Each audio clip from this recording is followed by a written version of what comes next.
Hi, shalom everyone. I'm going to continue the series of the famous Oriental Rabbanim. And it's going to be the Hilula of a great rabbi from Algeria, one of the great rabbis of the 1600s, 1700s. His name was Rabbi Masoud Zerbib Z'tl, nicknamed El Hasid, and the Zera Emet. Also, what's interesting is it's the 7th of Iyar over here. Zayin Iyar is his Hilula, but we don't actually know the exact date of his passing. We know that his body, his remains, was buried in Har HaZeitim, moved over from abroad to Israel to be buried, and it happened to be on the 7th of Iyar. I can't remember, I'm not 100% sure of the exact date it was moved to Israel, but be it as it may, it was on Zayin Iyar reported over. So he was actually born in Algeria, in an area called Constantine over there. And at a young age, was learning a lot of Torah.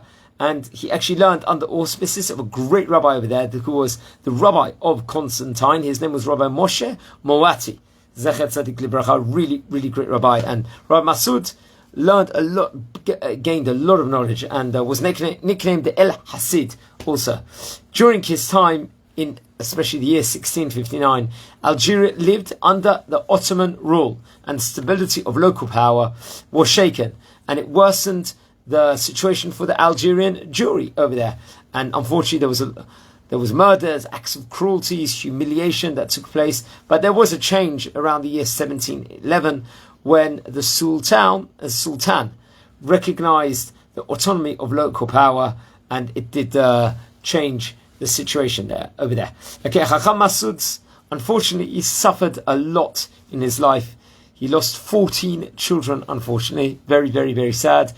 And such torturous pain this was. But while on the back of all of this, he was able to write the colossal Torah work called the Zera Emet, where he knew that at least his Torah study will bear fruit, and many of the generations it can pass on to will study the Torah from it. So let's just say he will have spiritual children over there, because the merit of studying Torah is so, so great.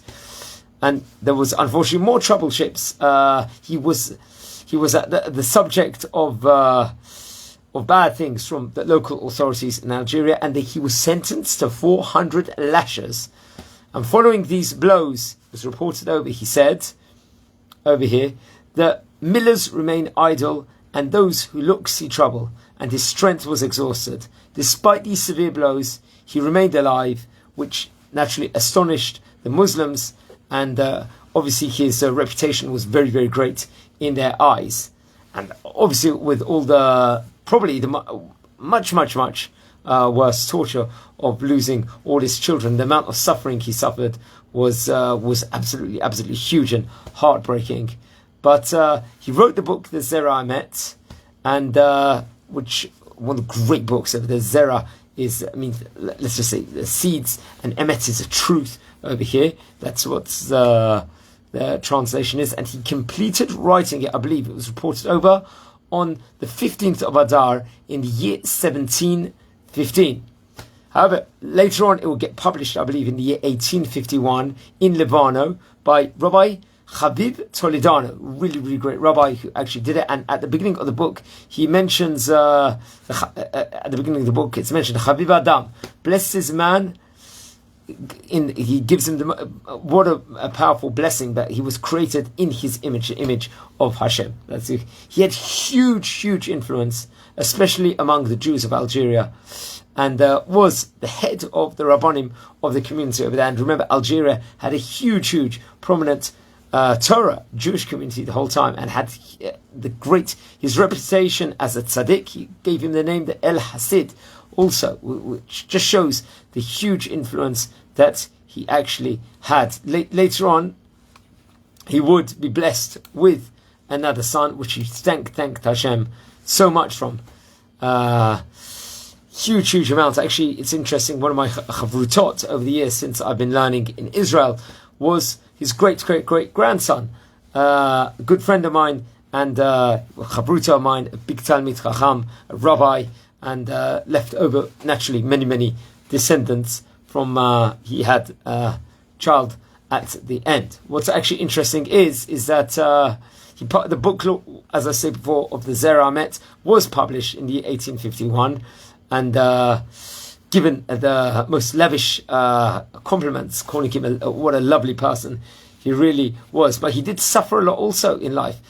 We talked about like the huge anti-Semitism there was at the time in Algeria. There was also a lot of suffering at the time. It was reported over that he was subjected to conspiracy and was banned by the government over there, and he was punished with 400 lashes with a wooden stick. This was reported over. And he testifies at the end, I'll translate it in English, it was written in that language. The molars stopped working and the strength went to zero and the vision became dark. And despite the severe beatings, he remained alive. And it was a huge miracle in the eyes of even the Muslims over there. It gained him the highest respect from the Muslims over there to see how he had endured all this suffering, not just physical, but obviously with losing his children, which is much, much, much more severe.